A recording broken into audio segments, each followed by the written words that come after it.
man. You need to buy yourself a gun. What? Gun? Oh. What? Like a handgun. For personal protection. What if somebody tries to mug you? What? What if your government tries to throw you in a can? What? You're gonna want a shotgun. Oh. What? Or an automatic rifle. And a lot of ammo. Gun? Yeah, gun. We're all set to riot. Buy a gun before you lose your Second Amendment. Buy a gun. I'll burn you out like a Waco. They'll stick your ass in a camp. Check for the cops in riot gear. Gonna kick your ass and laugh. The revolution is on its way. Better lock and load your AK. Buy a gun, buy a gun, buy a gun, buy a gun, buy a gun, buy a gun, buy a gun before you wish you bought a gun. Buy a gun, buy a gun, buy a gun, buy a gun, buy a gun, buy a gun before you wish you bought a gun.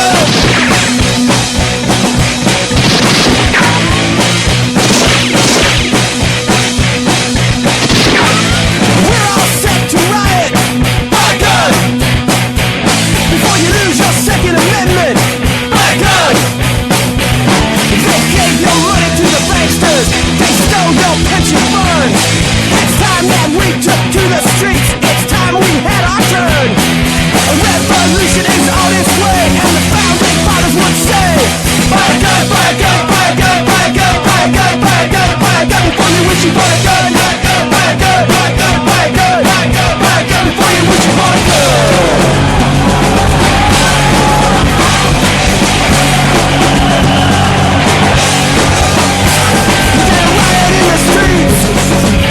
Revolution's not clean and neat, you gotta riot in the streets. Revolution's not clean and neat, you gotta... It is Tuesday. We are live. This is PrimerTime on UCY.tv. My name is Michael, and I am here all by myself tonight. Phones are open. That's right. You can call in. It's a rare event. 718-717-8296. Nick is unavailable tonight. He's got some extracurricular work he has to do, extracurricular coursework. So he is learning how to defend our country from communism and terrorists a little more efficiently on your dime. So we are in the aftermath of Black Friday, and we are also in the aftermath of another shooting event that took place in a what could be termed a gun-free zone. Planned Parenthood is a gun-free zone. People who are not necessarily concealed carriers, and we'll get to that in a while. But right here in the Black Friday aftermath, we're looking at, once again, the single day sales record shattered for on Black Friday. So this is coming out of Breitbart. Black Friday checks came out to 185,345 on Friday, and that's just the number of checks. That doesn't mean the number of guns sold. There could be multiple transactions on one form, one check, one call into the NCIS system, and then that also doesn't take into account the number of concealed weapon holders. Usually, in most states, if you have a concealed weapon permit, you don't have to be entered into the NCIS. It's the way it used to be. It's just like showing them your driver's license, and you're good to go. So we're seeing that no matter what the propaganda and the rhetoric is from politicians in the media, people are exercising and voting with their wallet and voting to exercise their Second Amendment right by purchasing firearms and firearms accessories and ammunition and getting out there and actually shooting. I'd like to give a quick shout out right now. Captain Gringo and his son are still out hunting. This is a really good experience for them. They've been out for over a week now, and they've taken some fairly nice game. And I saw a picture of a cat that his son took this morning, a bobcat, and that's going to make a very, very nice mount. So people are out there actually using their rights, investing in the items and upgrading their items. And that's kind of a telling statistic in light of the media pushing for serious gun control. I've taken a kind of an almost an experiment in the last about 2 weeks, actually since Paris, and I've been listening to CNN, and I figure that's as close as you're going to get to the official story mouthpiece as is available, and there's propaganda in overdrive right now, and from everything from, well, the overriding question regarding the Colorado situation right now is, where did the shooter get his guns? How did he obtain the firearms? Did he buy them through the gun show loophole? Did he buy them out of the back of a truck at a gun show, or through a classified ad sale, or did he go through? That seems to be the focus, and the numbers for this one are relatively small. In the end, I believe there was 9 wounded and 3 dead, which, if you really want to be technical, that's like 12 casualties. And this is getting ultimate airplay. It's almost nonstop on CNN right now. And in Louisiana, in New Orleans, like 2 days before the incident in Colorado had taken place, there was it's been referred to as an impromptu rap video shoot. So I guess they're making a rap video and decided to, and called up all their friends, and a guy came in and ended up shooting 17 people. He had 17 casualties in this. I think there was 4 dead and the 13 wounded. And was very, very, very little coverage of that. And they're two stark contrasts. In Colorado, the victims were, a single mom, an Army veteran, and an ice skating cop, and the perpetrator was a grizzled white man.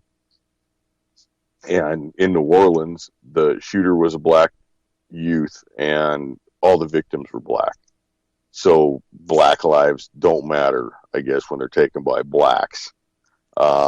It's just, I think that plays into the race baiting that's going on with the propaganda. Seriously, it's just garbage propaganda coming out of CNN right now. I think they're really trying to play and tie the gun control and race baiting together. It's really kind of, I think it actually, every time that is brought out, I think it actually does nothing but show more people wish to purchase. There's less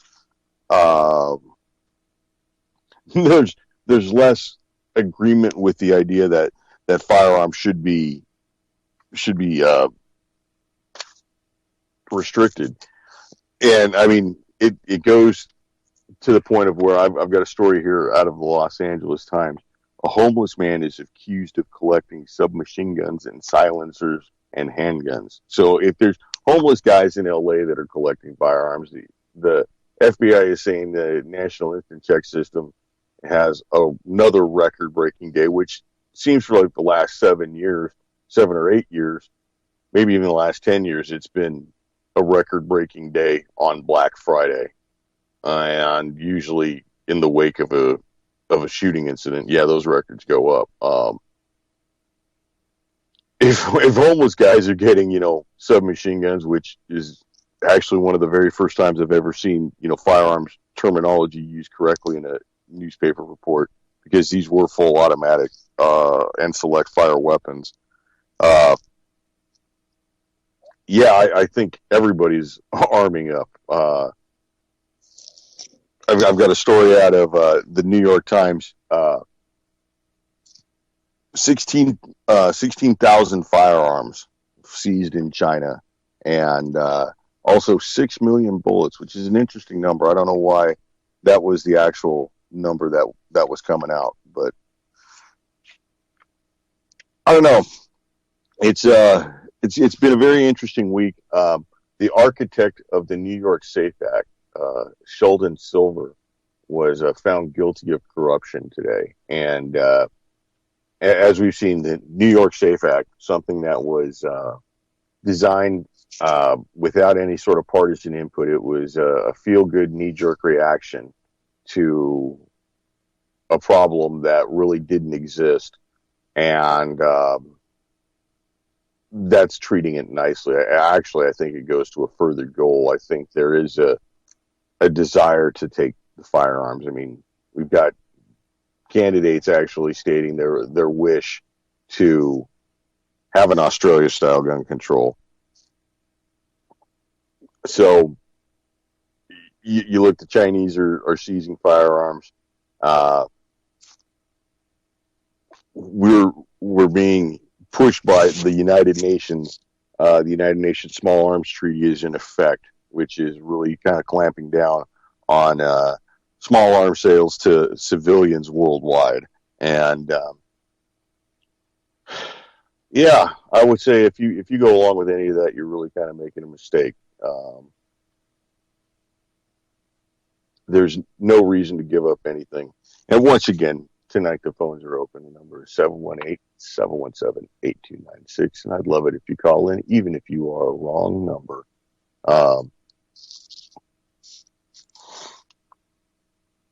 As far as like Black Friday sales goes, there was quite a bit of 22 long rifle ammunition available online.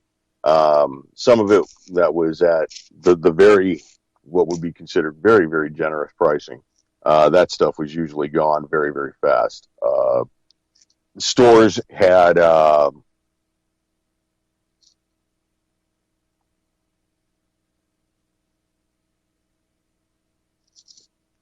quite a bit of promotional items, but you were limited to one apiece. It was not like in the past where people would stock up on, say, maybe that $5.50 box of ammo that came, Winchester Wildcat, that came in a white box and, came with a little wooden crate, or, maybe came with a pocket knife or a flashlight or something like that. That seems to have been gone. There were some excellent firearm sales, and not necessarily just on Black Friday, but on the days after that. And something that really, really grabbed my eye. And this has to do, I guess, at a corporate level. Ruger has the LCP, which is the 380 polymer single. It's a striker fired single action pistol. They had those at some seriously rock bottom prices at many different retailers, ranging from $165 to $220. And the one that was $220 wasn't necessarily somebody gouging when everybody else was selling very low. That was an upgraded version of that. 5 or 6 different retailers I saw had it below $200. Palmetto State Armory had a complete 9mm AR-15 for $439. You put it together yourself, buying all the parts together.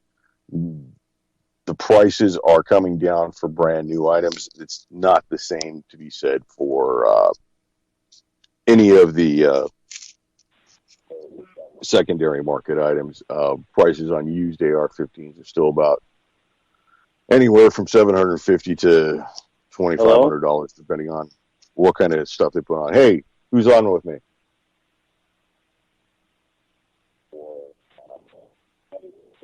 Welcome to PrimerTime. Who's this?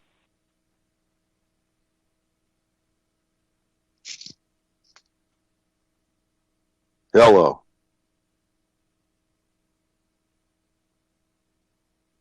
Okay, I guess they're gone. They tried.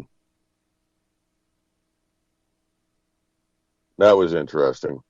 Well, I don't know who that was. Anyhow, I don't know what I was saying, but it was probably a bunch of crap.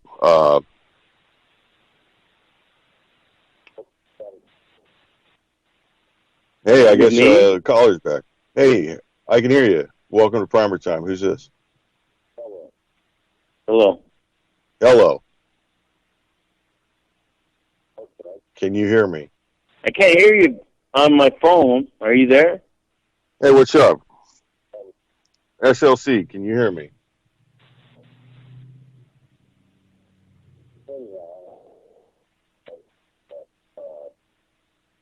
Okay. All right. Well, we're having All some right. problems with that. You there? I'm there. How you doing, man?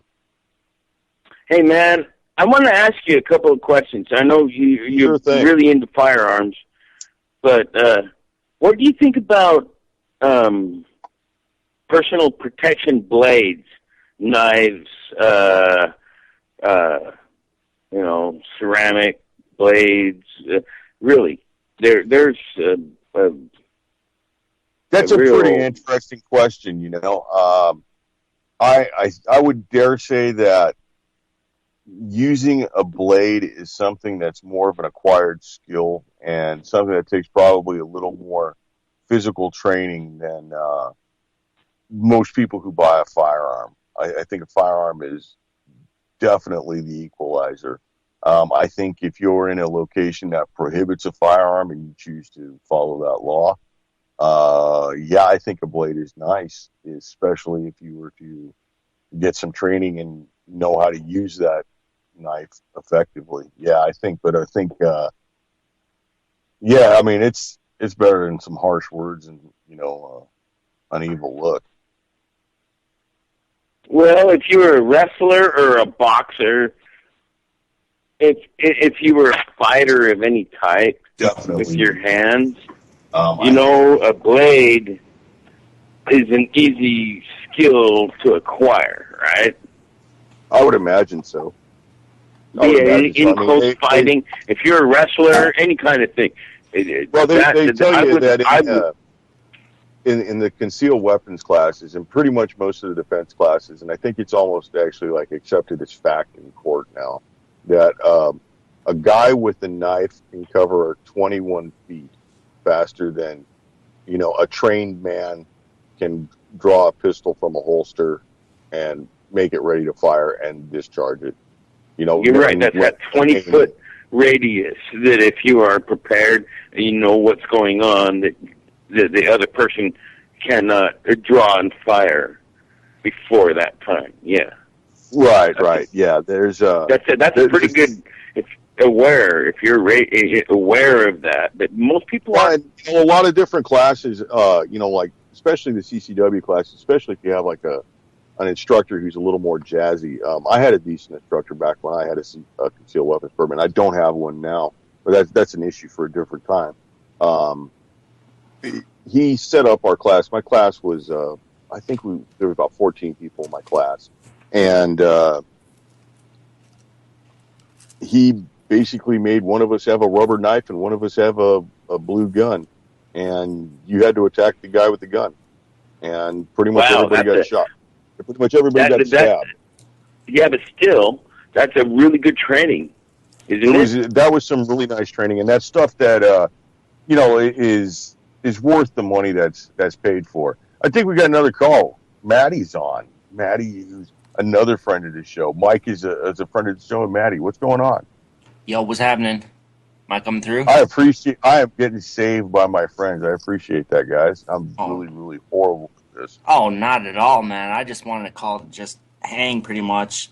One thing that holds back myself, possibly other callers, is not wanting to disrupt a good show. But, that's why I figured I'd just call in. But feel free to do it tonight because this wasn't it. Holy crap. If anyone's not in the chat, I mean, not right now or anytime, but I mean, Hammy throws out some funny stuff in the chat. I mean, you should come just to check that out. I mean, I don't want to put him on the spot, but for real. I enjoy the chat room. I look at people in the chat room, my friends. There's a lot of fun there. Yeah. And there's information that's passed along there. I mean, outside of the firearms world, there's a lot of really good information out there. It's true. There's a lot of good information passed along. So, I mean, stop by if anyone wants to. But I wanted to just call in to see what you guys are up to. SLC, that was a good call earlier. I enjoyed hearing that. I appreciate the enthusiasm about alternative energy, even though I've totally spoken against it, only for the fact that just because of Tesla type energy and the fact that they're throttling it. But other than that, you're totally right that you can use it for your own energy needs, and there should be no one stopping you. So not to get off the gun topic. Well, that's kind of interesting because you know what? Earlier today, I saw that Spain levied a tax on photovoltaics, so like on solar energy. There's going to be a tax if you collect your own solar energy. But at the same time, Dubai has mandated that every rooftop will be covered with solar cells by like 2025 or something like that. Hey, how you doing? Yeah. What's going on? Got some echo. Hey, this is Rode. You got a minute to talk for a minute? Yeah. How you doing? All right. Hey, is Matty still on or not? Yeah, Maddie's still. Yeah. Well, I was going to let him finish. Oh, no, I don't. I'm not. No, I got nothing. Go ahead. All right. Hey, check this out, man. You were talking about knives and guns. Here's the experience that I had. My dad was a cop in the 50s, 60s, and early 70s. And he found more people that would cut somebody or stab somebody faster than a guy with a gun would, because the guy with the gun will hesitate. A guy with a knife will just start slicing. Oh, yeah, I think that there's something to be said for intent, especially on the guy who's got the knife. He's taking one of the lowest grade available weapons, one of the most basic weapons at hand to try to attack somebody. He's got more than just an idea in his head. This is something he believes in. I think that's kind of like the key to defense always, is to have something you believe in to fight for it, So, yeah, I would take that all the way back. Oh, I'm going to interrupt. Really, you can take that all the way back to Native Americans. Because a guy will start slicing out of just, blindness. Oh, yeah, and you don't have the same hurt effect to a with a guy handgun by any means. Huh? That wouldn't have the same effect with a handgun by any means if you were just to start shooting wildly. If you get in and start slicing wildly, hell yeah, you're going to cut somebody up pretty bad. Yeah, I mean, you're going to kill them pretty quick, too. The thing is, like I said, a guy with a handgun, if he's not trained, will hesitate on the trigger, and that's where he's going to find his fucking bad day. Well, I find that people kind of hesitate on the training because it can be kind of expensive, to get really good professional training. But, even the concealed weapons course, I mean, that little bit that we did with, there's only like 14 people in the class, and everybody had a chance to have the firearm, which are, the blue plastic gun that looks like a firearm. Right. And everybody has, and the red knife that's a big plastic red knife. And it was 21 feet. You just charged that guy. And we did it a couple of different ways to where if you were ready and you knew the guy was coming at you, yeah, it was bad. But if you had no idea when the guy was going to come at you, yeah, you couldn't do it. And really only the instructor was who didn't get stabbed. I mean, if you're in that kind of situation, you really got to know what the fuck you're in. And then, that kind of like brings in a lot of other things like, okay, so concealed carry, what does that mean? It's your gun is hidden, right? So you have to remove it from its hidden spot, whether that's like flip up your shirt and then what kind of holster is it in and what is it going to snag on? Right. And, I'll tell you, be honest with you, I carry it every day. And my issue with the concealed weapons is it's just another registry, in my opinion. I kind of touched on the NRA being a registry last week. But the concealed weapons... I was just calling in about the difference between guns and knives in the situations you're in. Well, I'm I mean, kind of getting back to that. A pistol is a close range thing, but so is a knife, and you can get a lot closer with a knife, actually, in a lot of cases. Well, like I was trying to say here, like last week it was cold, and I dressed appropriately for the weather, and I carried the pistol, and I did notice that if I was to have to get to it, I had a lot more to dig through to get at it, and it was going to be a much slower. Yep.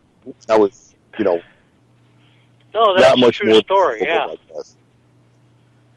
Yeah, there's a lot to think about when you're carrying concealed or carrying for defense. Another thing that people talk about is, like, do women carry their pistol in their purse? And I kind of think that off-body carry isn't necessarily a good idea. Well, I'd have to agree with you there. I used to carry a 357 on me, and I always kept it right there by my side. You know what I mean? I wouldn't put it anywhere else from me. Right, and like, I mean, like, I don't think necessarily, like, having it in a backpack is a good idea, because, backpacks get stolen rather easily, and, if you had to get to it, well, now you got to, unholster the backpack and open the backpack and get it out of the backpack, which is... Well, the thing is, when you're getting jumped, I mean, you only have a couple of seconds. Oh, yeah, What do you think about a boot knife? I think. Well, that's right there. I mean, a boot knife is right there. You can grab it and duck and stab all in the same moment. I know several motorcycle riders that carry a boot knife. They're not, they're a fixed blade freaking knife of 4 or 5 inches. And well, that kind of like brings up an interesting point. In a lot of places, a knife is a quick way to get kind of harassed by cops, because there are... Well, you know what?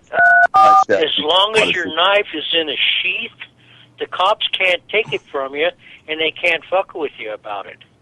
Well, I mean, that's the law. Right?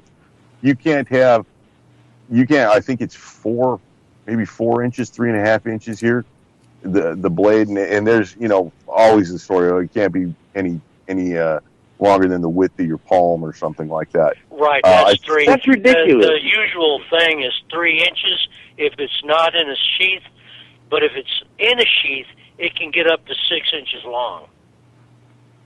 In most states. I don't know about every state, but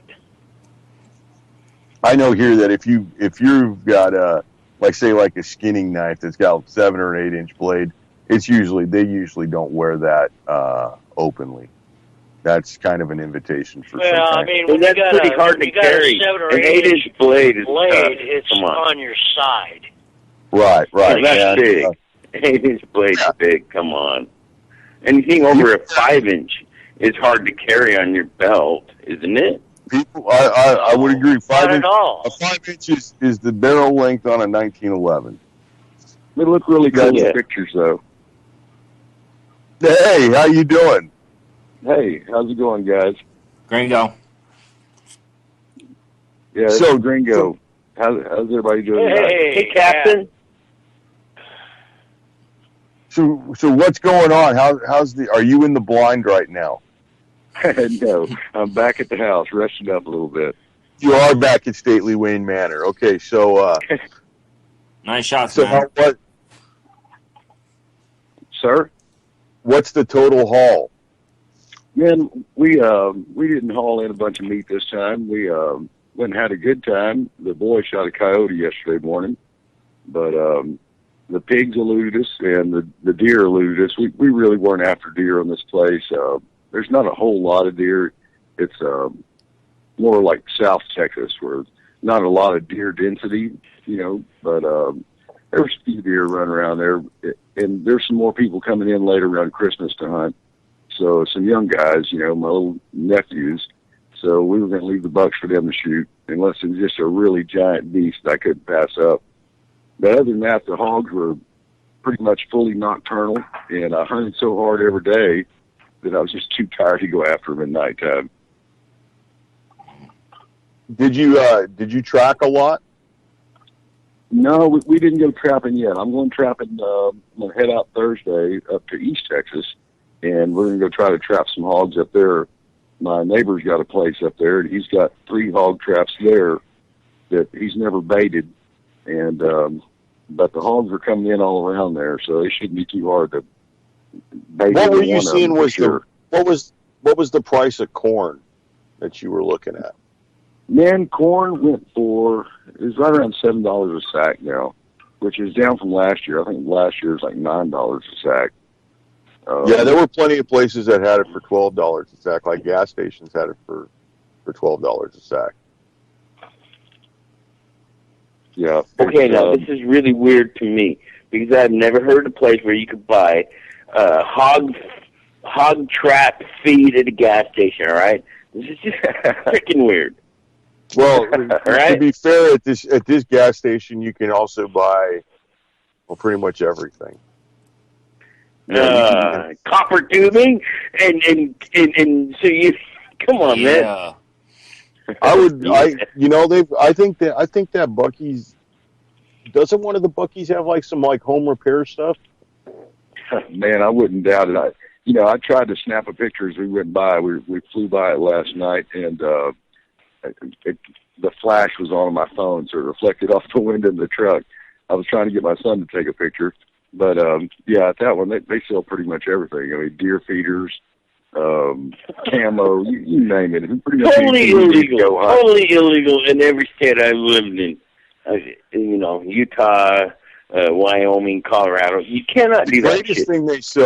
The greatest thing they sell are those Yeti coolers that they have no problem asking $900 for a cooler. So, like, if you're just in the mood for a tank of gas, a fountain drinking $1,000 worth of cooler. You think? Well, if you got $1,000 worth of pig meat, it might be worth it.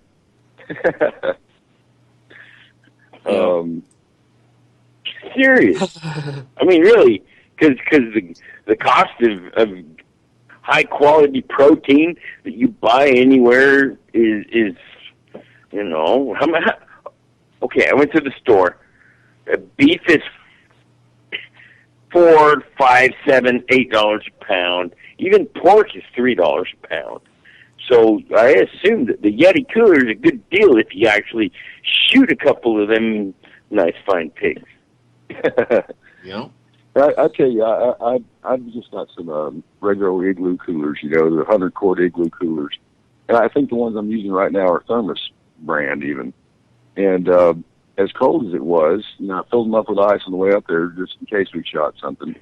And heck, I'm going to have ice to carry with me when I head out Thursday. So when it's cold out like that, heck, they work very well. But I think with the igloo coolers and especially our area, Marcus, our area is, well, it's hotter than most, for the outdoor stuff. I think the Yetis, I mean, they have their place, but in the end, I think they're just more of a status item. You buy it so you can get a big stick and put it on your back window and let everybody know to break into your car. Hey, I'll bring something up that Mike touched on it a while ago when we were talking about the corn and the whole feeder thing, deer feeder thing and all that.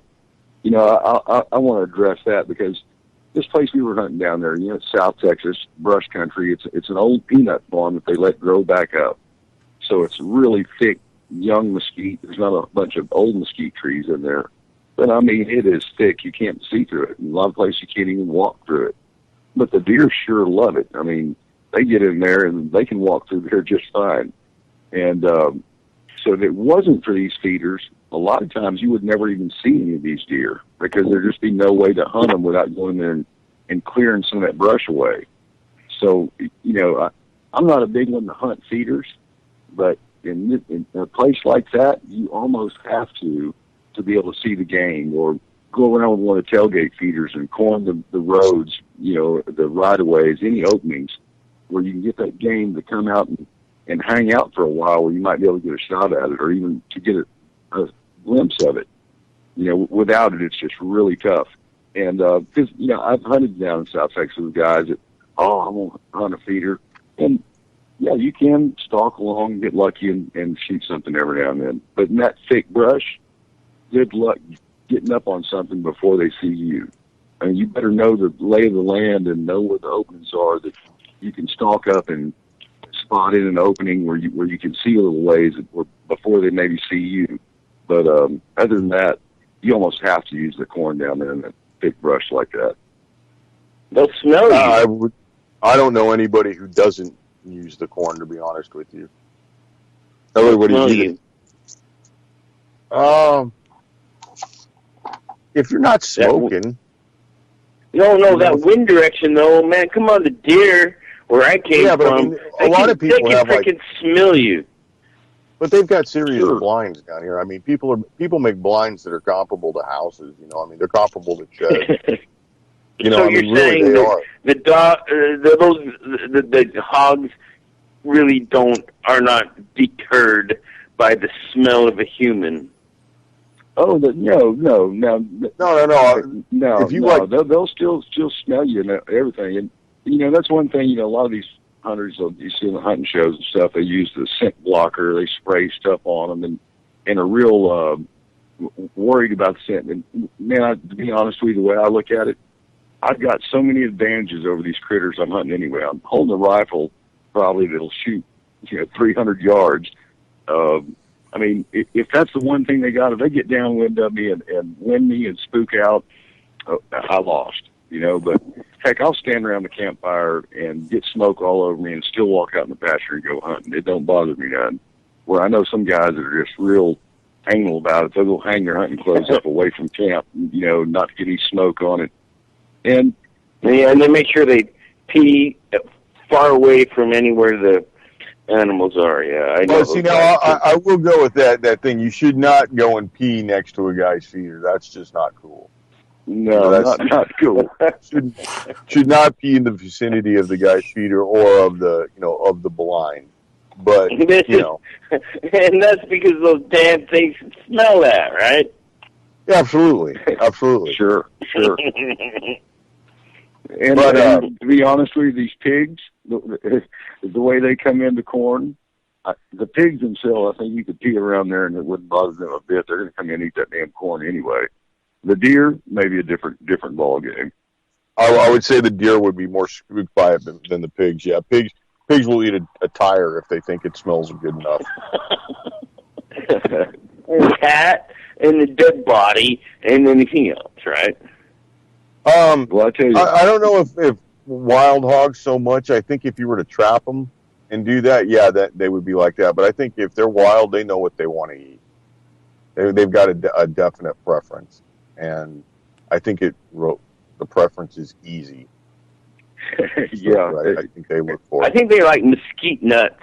I think I mean, those rooters on the front of their face, they dig around, and anything that has actually started to germinate, doesn't even matter what kind it is. Whatever is germinating, they stick that and they eat that shit. It's of course it's good. We humans actually sprout things, and they're eating sprouting things. Imagine that. Are they as smart as us, or we are smart as them? They're but they will eat like macaroni and cheese, because I've seen people who will throw like kitchen leftovers into the feeder along with corn and stuff, and hogs will come to that. I've hunted a ranch down in South Texas where the pigs on that ranch had learned to key on gunshots because they field dressed all their animals on that ranch. So they learned that when they heard the gunshot that there's fixing to be a gut pile to be had. And they'd go there, huh? There'd be they'd go to the gunshot, and I mean there'd be times when you'd be field dressing one and look up down the right of way, and the pig's already standing down the right of way waiting for you to load it up and drive off. Well, that's what when you point your gun in the air and shoot a blank or whatever in the ground, and you wait till the hogs come. Yep, that's exactly right. I have heard of there being laws about obviously I could care less about legal or whatnot, but interested to know where they're coming from or what what is the deal with feeders? I know it's different everywhere, but isn't it something along the lines of you can feed animals, but then hunting with them? Or, I mean, probably different there when it's all thick and whatnot, but I know it is different everywhere. Well, I think in less populated I'll areas, tell you, public land versus private land. It is, you absolutely, if you're in a state with a huge amount of public land, BLM, Forest Service or whatever, they will not allow any kind of baiting. But if you are in a state with a larger private land concentration, they will. So that really depends.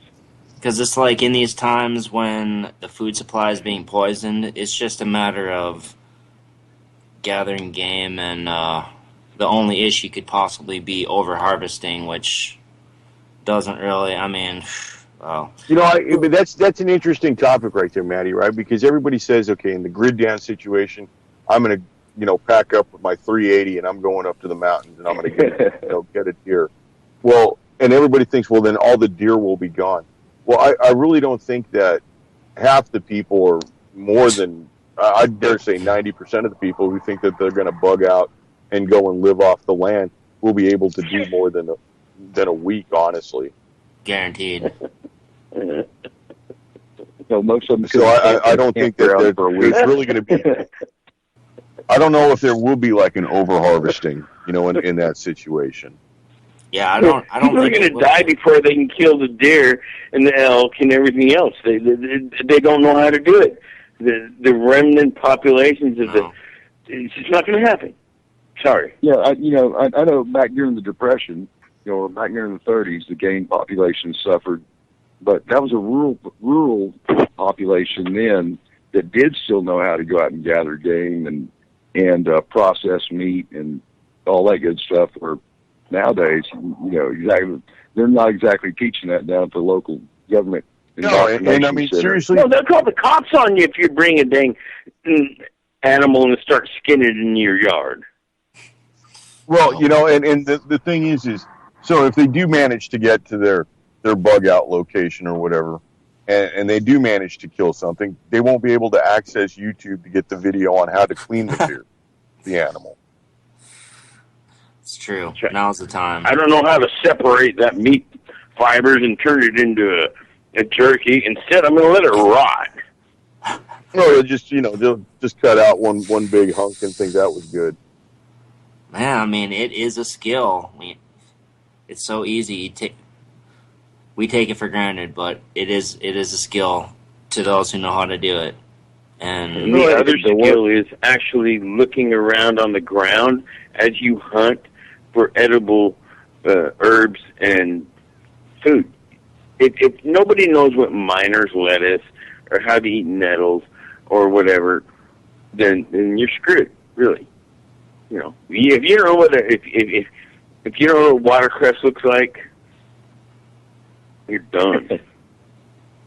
Yeah, I don't consider myself a master woodsman by any means, but I do get out in the woods a lot and been raised getting out in the woods.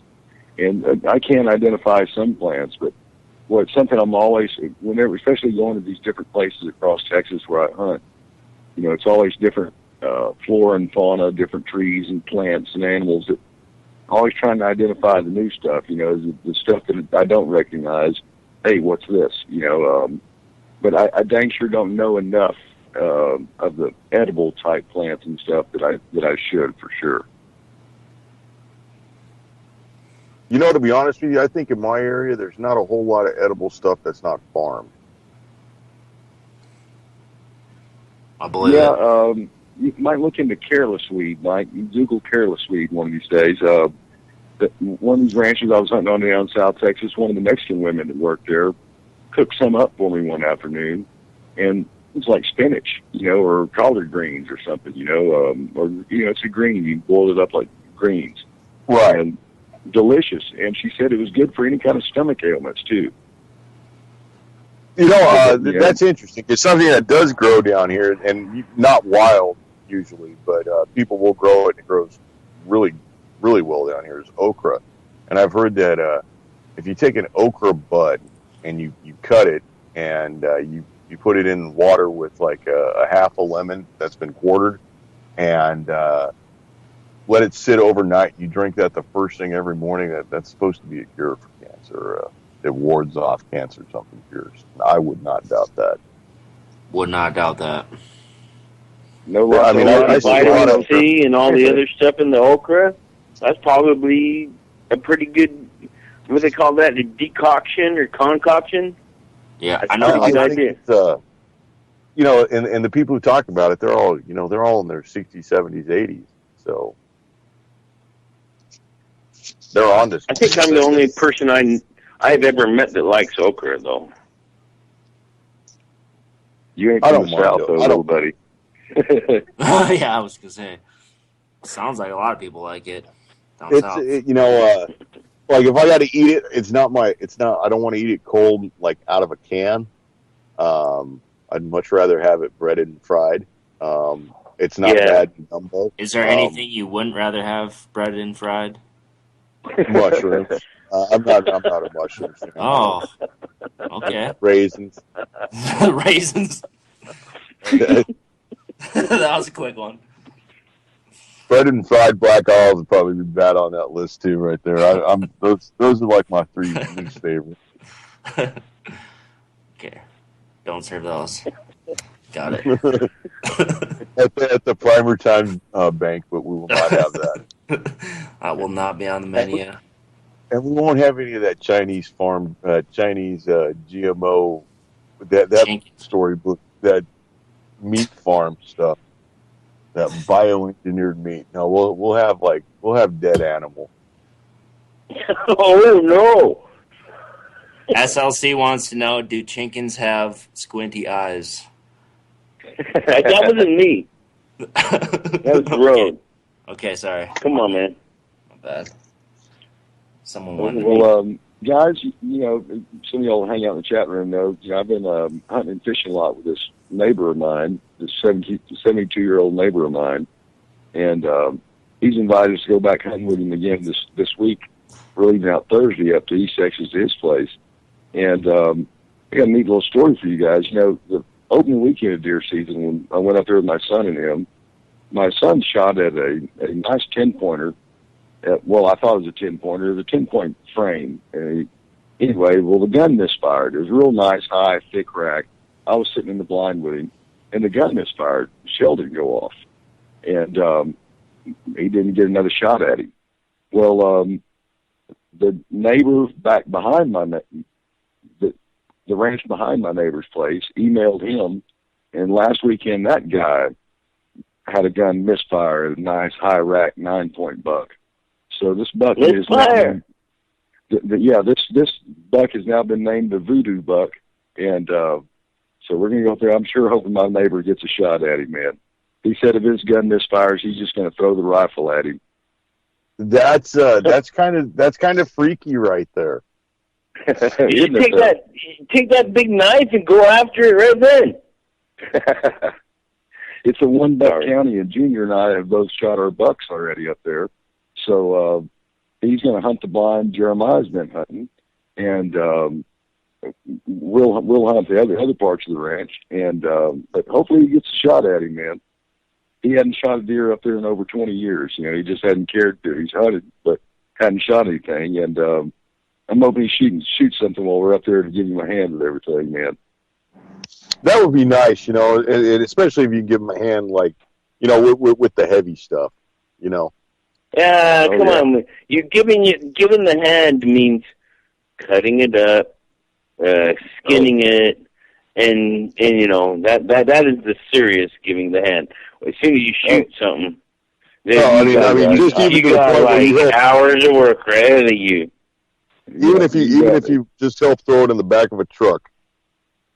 Oh, and then throw it away? I'll haul it back to camp for him, hang it up, skin it, gut it, quarter it, put it in his chest, and all he's got to do is drop it off at the processor, man. And you know exactly that'll take you 3 hours to do it, and then if you drop it off at I mean, I processed it. I was that guy. I was the guy that you dropped it off to. All right. Well, Mike, let's talk about that because that's a big thing. Yeah, I've never taken anything I've shot to a process since I was a little kid. We've always done it ourselves. I mean, that's just the way I was raised. But what's the deal when a guy drops his meat off the processor? Does he get his deer meat back? Are you sure? Well, no, that's what I'm saying. Does he get his deer meat back, or when you ask for sausage, no, he doesn't. Mix it in with I work everybody in a else's? place. I work in a place, and so what they got is they did an average of weight for your jerky and whatever. So we mixed all the other stuff in there. Okay, so we got like 10 deer that we mixed up, and we figured out how much each of the person who shot the gut-shot deer we're going to get. No, you knew what the yield would be per carcass, so you say, well, this guy. Well, no, it was the size, and so you had to evaluate it at that time when they brought it in, and you're like, oh, dude, you shot this shit like 7 times in here, and it's all blown up, and you got a gut blown up, you're going to get like 40 pounds, and half of it's going to be nothing. Okay, right. And then you got the other guy that shot his right behind the ear, took real good care of it, and took the best care of it. Yes, that was my favorite. My favorite. That meat got mixed right in with the other guy's meat that didn't. No, it didn't. It didn't. Honestly, it didn't. We made. I mean, really, it did not. I mean, simply because. Is there a certification process? Okay. Let's put it this way: a shot up deer is good for a little tiny bit of shoulder meat, maybe a hip, whatever. They're all shot up. But a well-shot deer or elk makes this beautiful, easy-to-wrap thing, right? And so you could, actually, a one-shot kill through the lung and heart, and it doesn't destroy ribs and doesn't bleed all over the place, makes a wonderful, easily cut-up carcass. I agree. If it's done right, if it's punched through the ribs of both sides, and doesn't get into the shoulder, that's a great shot where it doesn't waste any meat. I agree. But no waste, no bleed out, no internal garbage. You can eat the liver and the heart. Really, that is the ideal. And that's why they do the halal, where you actually you take it and you cut its throat completely, and what it does is you have no damage on any of the edible meat, and it kills the animal quickly. Sure. I mean, because let's face it, we all want to eat an animal that's been taken out quickly, where when it was nice and calm. You don't want to eat an animal that's been struggling and has the adrenaline pumping through its veins, and that's not when you. That's why I don't like the guy. I don't necessarily like eating hog. That guys who hunt them with dogs. I've always thought that always a little bit. Not necessarily the same thing. I'm the same way. I definitely don't like that. Nah. And that's kind of not my thing. The hunting them with a knife is not my deal. Hey, guys, do you mind? I gotta run through the 4 rules of gun safety real quick. Oh, most certainly, sir. Oh yeah. All right. So first rule is every firearm is loaded until you visually and physically inspect and verify that it is not loaded. Rule number 2 is keep the barrel pointed in a safe direction. Don't cover anything that you don't wish to destroy. Rule number 3 is know what your target is and know it is beyond your target at all times. And if everybody give me a hand on the last one, I'd appreciate it. That'd be kind of fun. Booger, keep the hook off the booger, hooker, shooter. Sorry, that was bad, but boogers and hookers, that'll work. Yeah, keep the booger hook off the bang switch until you are ready to discharge the weapon. And make sure you hit the terrorist. Because they're everywhere. I was listening to I'm telling you, I was listening to CNN. Like, it's been an experiment, really, and I'm just waiting for them to come on and just say that it's all over, people. It's all over. You have to give up right now. It's horrible. It's mind blowing. I mean, really, they're covered the way they're covering the Colorado shooter, but completely ignoring the guy in New Orleans who shot up like 17 people at the rap video thing is, you know, the Colorado shooter said something about baby parts. This is terrorism, and maybe we should start putting white people in camps, and it's just blatant race baiting. It's almost painful to listen to. I'm really glad I'm just listening to it and not actually sitting and watching it. Yeah. I mean, is anybody else noticing that the like mainstream media race baiting and tying race baiting into gun control is really something I'm seeing? It's a good pickup. I agree. Definitely. I don't know how to accentuate on that more than it's becoming pretty obvious with the it's just, to me, I mean, when they're saying, like 30% of white males have the tendency to go out and, 30% of white males have the tendency to own a firearm and to shoot, children in the dark. What kind of statistic is that? Seriously. Half the people now, we're mixing races as well, too. It's just like, how do you define when people are all mixed up anyway? It's just like they're full of statistical. Obviously, you can make statistics say what you want them to say, and if you spit out some statistics, you sound pretty smart. So, well, you're almost an expert at that point if you can come up with enough statistics. Indeed. Yeah, I'm just waiting for if next time I turn into CNN, they have Dr. Oz or Sanjay Gupta coming on. And firearms cause lead poisoning for children. Well, that's true, though. Obviously. Well, I mean, honestly, when you should shoot wash them, wash your hands. Oh, okay. There you go. I was thinking if you actually get shot, it'll cause lead poisoning. But I mean, I think you'd have more. Honestly, like if you were going to ingest. If you were to have the components of a bullet placed into you, I would think that the copper would do more damage to your body than lead would. I think your body would rapidly reject that large amount of lead, but I think the copper would have more toxic effects on you. Have you ever seen any pictures or seen anyone with a long-term gunshot injury? I have. And people who have the bullets still inside them, usually if they've got the bullets still inside them, the people I've seen, it's a different kind of, it's like a military bullet. So it's sometimes it's a steel projectile covered in something else. And, depleted uranium? No, because usually those are big old bitchin' bullets. Is really what them ones made out of depleted uranium are.